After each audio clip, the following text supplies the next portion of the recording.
Coming up on Nittany Game Week. Hire Terry Smith, man, come on. Hire Terry. My resume is on display every day that you guys watch us on Saturday. Tell me what you think. Coach Terry Smith is hoping the interim part of his title becomes permanent. Why there is a groundswell of support for him to be the next head coach from Penn State's players, lettermen, and fans. The only thing that would keep me out if I had to get carted off. If I ain't get carted off, I'm going out there regardless, whatever it was. Senior Katron Allen shakes off a slight limp on the previous possession to come out and break the all-time rushing mark for the Nittany Lions. How a special Thanksgiving dinner helps him ascend to the top of the list. If I'm using airtime in my job to address something, I'm very serious about it. He's one of the foremost authorities on Penn State football. Former player and current commentator Michael Robinson uses his national platform to discuss the current situation in Happy Valley. What message he makes sure to convey about the program. This is Nittany Game Week.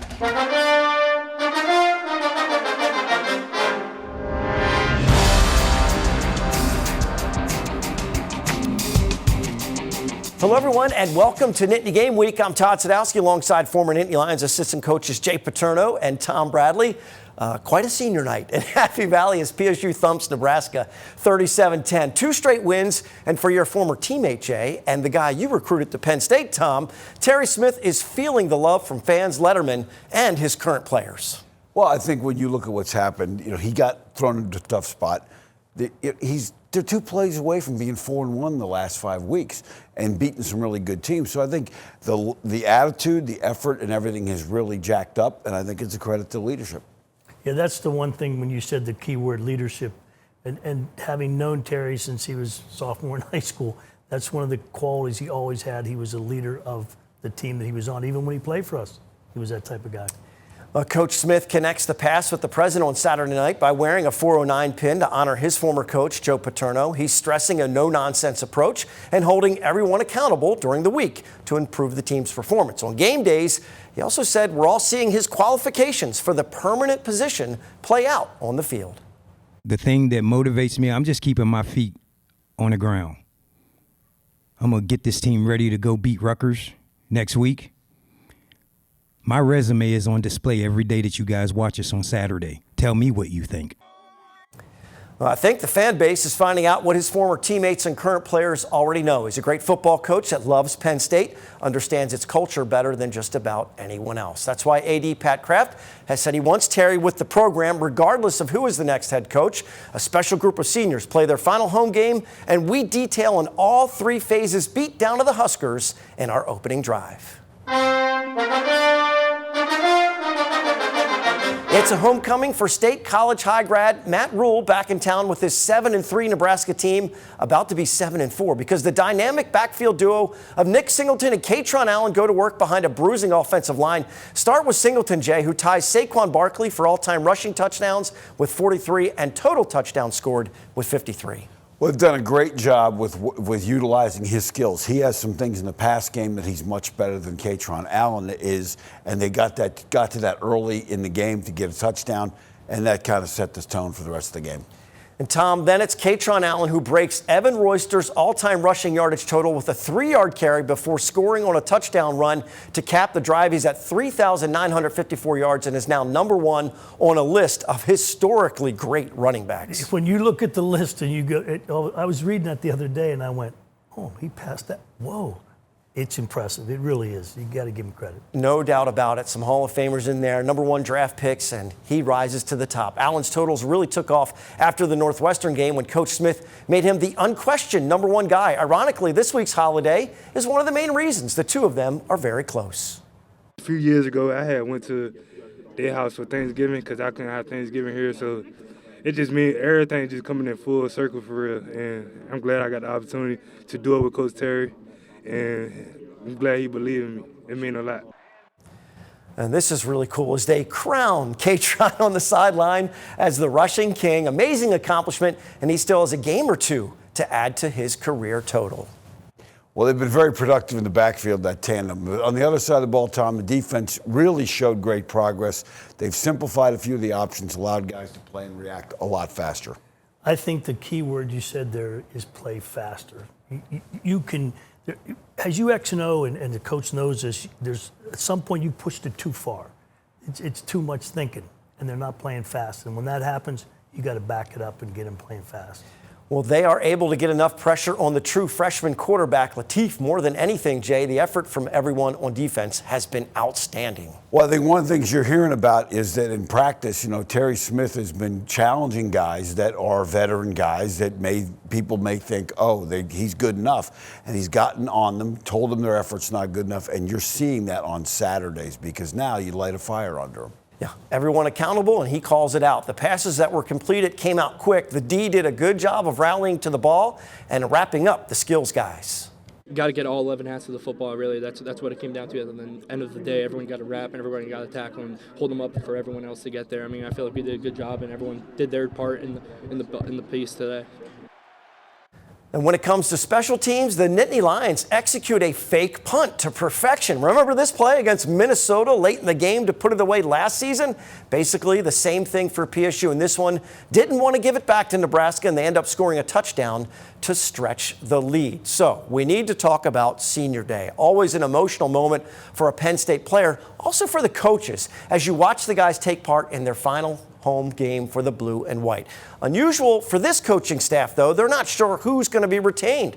So this could have been their final home game as well. It's the player introductions that really take center stage. Very successful group of seniors enjoying one more win in Beaver Stadium, Jay. Well, the emotions on Senior Day, everybody thinks they're a tough guy and, he won't bug me. And then they get in the tunnel and you see him cry because it's a point in time. And I think for a year like this, when there were such great expectations, a little bittersweet. But I think they've got to take pride in how they've played down the stretch. Well, the point you just made of standing in the tunnel, you've done it, I've done it, and all of a sudden you go, where did these 5 years go so fast? And you know what's amazing is those same guys, you're still friends with them today. Well, family and friends greet the players after they're introduced. Once the game is over, everyone hangs out on the field a little bit longer. Bittersweet, good way to describe it. Knowing this chapter of their career and life is ending, a lot of fantastic memories on this field to remember from this group. It was a little bit higher than what I thought, man. I seen the day come when I was a freshman. I was playing for my seniors, and now that it's my time to do it, and all my young guys putting out full effort for me, man. It's a blessing, man. I mean, the brotherhood that Penn State has is second to none. So if they showed it today and we came out and got this dub against a great Nebraska football team, I wouldn't want no other way. And the other senior athlete saying his farewell is the Nittany Lion. And if you've seen all of the one-arm push-ups, you know he's an athlete. Mason Reber of Schuylkill County finishes up his 3-year run as the Nittany Lion mascot this season, graduates in December with a civil engineering degree. Mason also an Army ROTC cadet. There's only one Nittany Lion at a time, and he's only the 54th person to be the Nittany Lion in the 120-year history of the mascot. Job well done, Mason. So there's one more to go in the regular season, a win, and they're into the postseason bowl picture. How the offense needs to attack this Scarlet Knights defense coming up in our scouting report. More Nittany Game Week is on the way. The opening drive is sponsored by R&R Express. Every shipment moved contributes to autism research and inclusion through the Excel Foundation. Learn more at wearerr.com. These are more than just trucks. Every shipment moved by the R&R Express family of companies contributes to the Excel Foundation for Autism Research and Inclusion, funding safe spaces like the sensory room at Penn State's Beaver Stadium and a special event sensory trailer, and giving thousands that were unheard a voice. Now is the time to amplify non-speaking voices and drive meaningful change. These trucks are powered by purpose. Every week, our groundskeepers are meticulously mowing, painting, repairing any damage from the previous game in preparation for Saturday. Our contributions to the team are providing safe playing surfaces for the athletes to showcase their abilities on. There's a lot of history here. Being able to be a part of that has been incredibly special for me.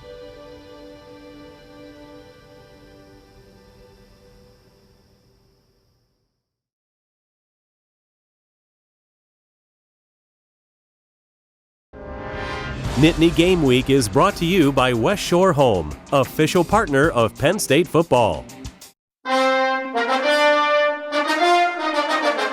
Welcome back Back to Nittany Game Week, Penn State's been impressive the past 2 games, outscoring Michigan State and Nebraska by a combined score of 65-20. Maybe that's why they're a double-digit favorite on the road in the season finale at Rutgers. Coach Bradley, Coach Paterno can't look past the Scarlet Knights. They have the same exact record as PSU, 5-6, same exact goal, a victory to become bowl eligible. Well, we can take a second to look at the past this Thanksgiving week, and let's take a look back to November 6th of 1869, the first ever college football game between Rutgers and Princeton at Rutgers.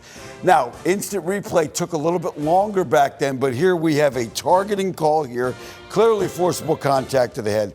This looks like a personal foul. This is definitely a holding call, and they didn't get this guy's headed towards what would have been the medical tent back then. But let's talk about now. Now, we've had a little fun with that. Let's talk about Rutgers now. Offensively, if Rutgers is going to win the game, it will be because of their offense. They've got tall wideouts, a veteran offensive line, and they like the time of possession. They want to hold the ball, and that could be a problem. And how do they get that done? Let's talk about it first with the run game. They like the north-south run game with the RPO stuff. Cal McManus, the quarterback, is effective. They have a 1,000-yard rusher. But again, Tom, you're going to see these guys coming up front and coming off the ball, and that's tough. One of the things, that is a very good offensive line, a little bit underrated right now going into this game, but that offensive line can create a lot of havoc. And one of the things they want to do is hold that ball. No question. Let's talk about the RPO element off it with the big wideouts and with the effective slot receivers. You're going to see this same blocking scheme up front, and you're going to see that same run fake. And if these guys bite, they're going to get one-on-one with you guys, Tom, in the slot, and that's tough. Puts a lot of pressure on your linebackers. It does put a lot of pressure because one thing, those receivers are bigger guys. They're not little. They're big receivers. Yeah, the 2 guys on the outside are 6'5" and 6'3". Now let's talk about those matchups. If you say, okay, we're going to put our corners up against them like Iowa did, they're capable of beating you one-on-one with their size, and these guys make a lot of contested catches, Tom, and that's frustrating. It is very frustrating, but they like those matchups. They take the one-on-one. They know where it is. They know where they've got the advantage, and they're going to go to it. So early in that game, watch to see if Penn State can match up with them. And then once you start taking the big guys out,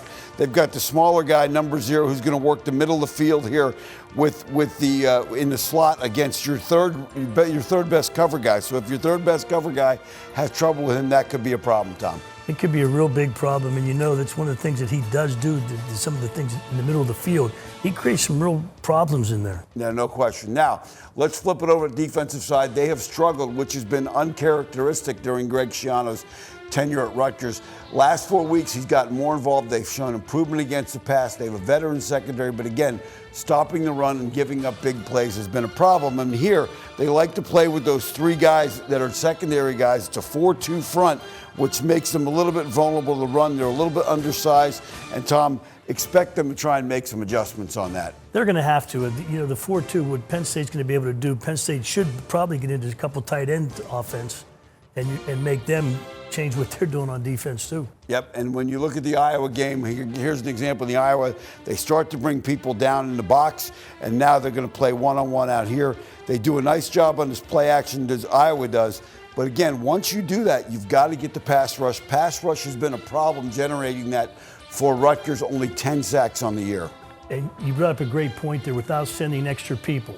You know, they haven't been able to get there with just 4 down. And that creates some big plays. But look for how Rutgers tries to make Penn State beat them. Thank you, coaches. Of course, former Nittany Lions assistant coach Greg Schiano is still the head coach for the Scarlet Knights, and he's doling out life lessons to his players in their pursuit of win number 6. Circumstance cannot dictate your behavior. Is it exciting that you have a game that if you win, you keep playing, and if you don't, ooh, yeah, that's fun. As a competitor, you love that. But if you let circumstance dictate your behavior, you're going to have a tough life. And that's what I try to teach these kids.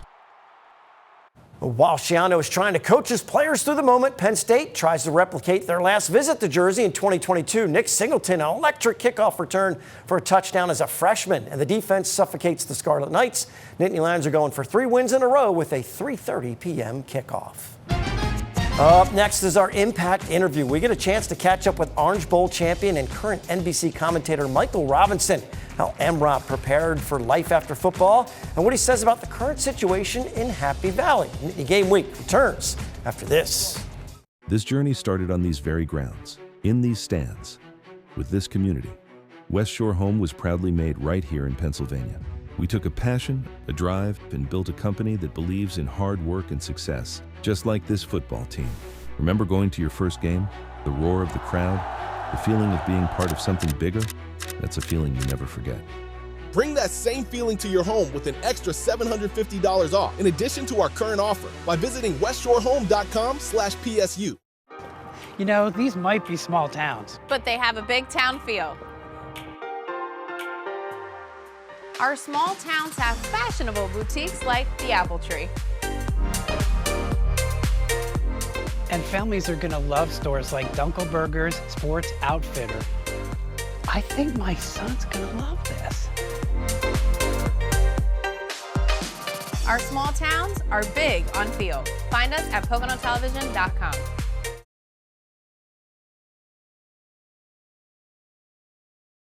Impact Interview is sponsored by the Pocono Mountains, where small-town charm meets big adventures. Book your trip today by visiting PoconoMountains.com.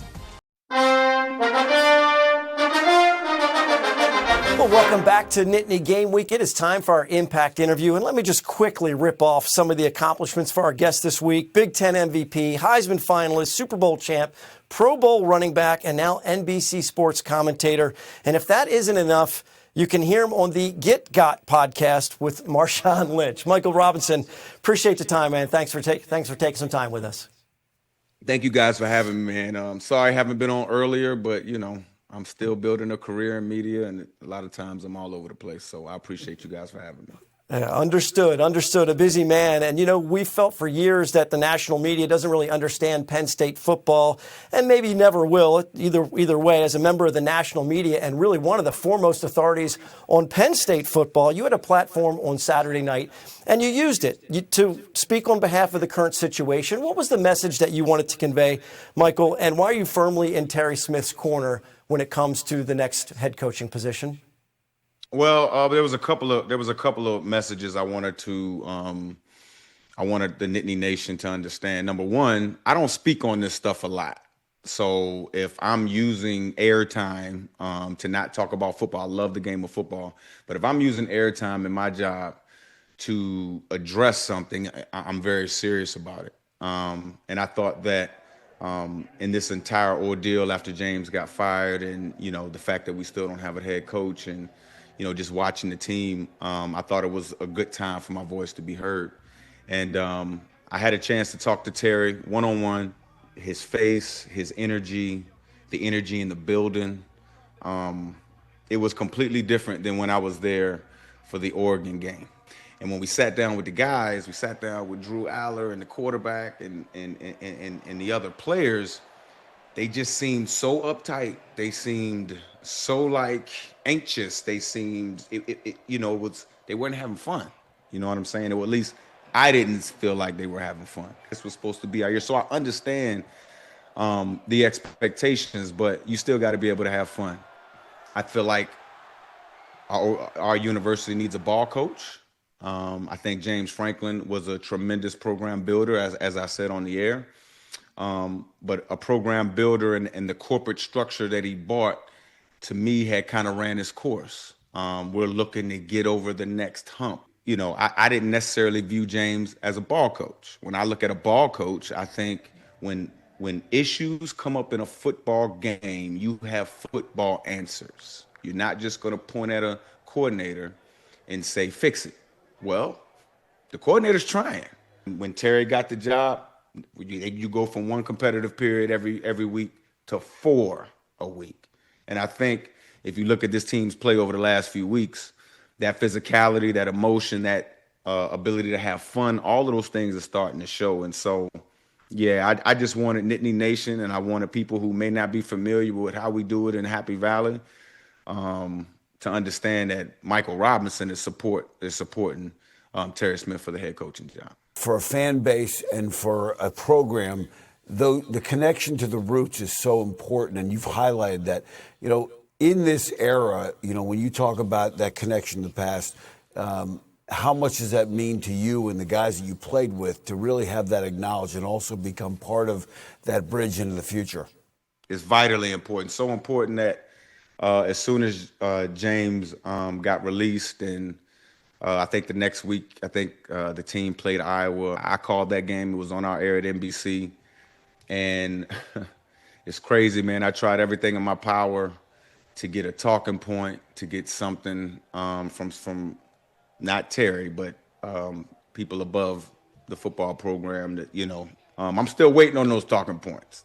We're here to help. It's very important that, to me, at least alums or Penn State people are involved in the search or in the process of choosing, because I'm not so sure the people that are making these choices, or everybody that's making these choices, are Penn Staters or know kind of the history and kind of how we got here. You had a great relationship with Coach Paterno. How much did that help you when you were the starting quarterback and the first guy off the bus, but also in the years that led up to that? You guys know, y'all was on the team too. Yeah, me and Joe had our back and forth, Jay. You know this. Wait, we all had that. Come on, Mike. Not just we had you. our back and forth, man. You know what? One thing I can respect about Joe is whenever my parents had an issue, or even I had an issue, he heard me out. Well, say what you got to say, Mike. And I'm like, for real? And he'd hear me out, and then he'd offer some perspective on the back end.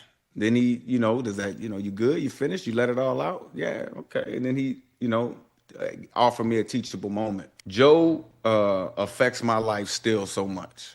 I wasn't paid to come to Penn State. You know what I'm saying? I had to go there for bigger reasons. As you can imagine, this is an edited version of the interview. If you want to see the entire Impact interview, you can enjoy all of our Impact interviews on our website, nittany-game-week.com. Don't go anywhere. Still have our scrap medal to hand out. Tom honors the new rushing king. When we come back, we're heading into the final minutes of Nittany Game Week. Nittany Game Week is brought to you by West Shore Home, official partner of Penn State Football.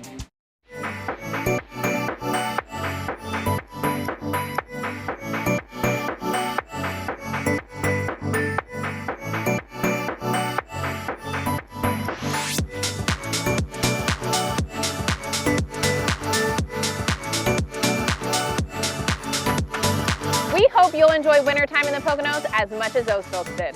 Our Pocono Mountain winters take your breath away, literally. Take a breath at PoconoMountains.com. These are more than just trucks.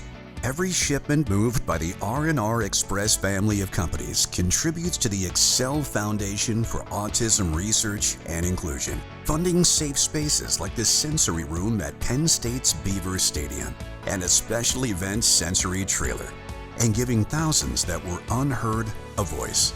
Now is the time to amplify non-speaking voices and drive meaningful change. These trucks are powered by purpose.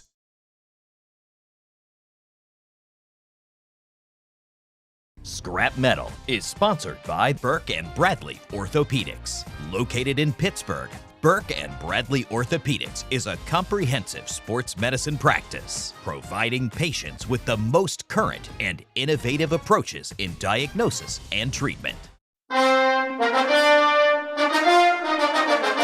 Here we go with this week's Scrap Metal. Tom, pretty easy choice when you ascend to the top of the all-time rushing list at Penn State. Hey, he's passed some incredible names on his way to number one. Senior running back Katron Allen. He stands alone after passing Evan Royster for the most rushing yards in program history. He has split carries his entire career with a good friend and classmate Nick Singleton, but has still managed to have the most attempts ever for a PSU running back with 747. He grew up in Norfolk, Virginia, and has been named Big Ten Offensive Player of the Week in back-to-back games. It's trivia time. Last week's question, Penn State tight end Kirk Bowman had only 2 catches in his career, both for TDs against Nebraska.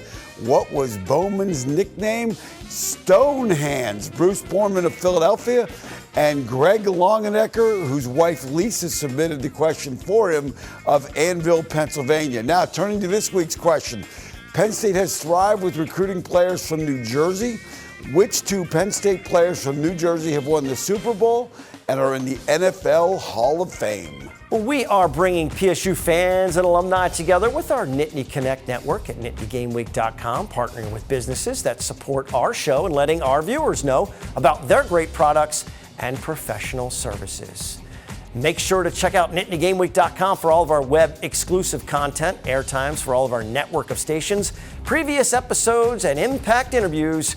All can be found at one convenient location. It is nittany-game-week.com. And while you are visiting the website, make sure to submit your tailgating picks because we always finish with some pride picks. Hope everyone had a happy Thanksgiving and are enjoying a feast of football all weekend long. For Jay and Tom, I'm Todd. Thanks so much for watching Nittany Game Week. We'll see you next time.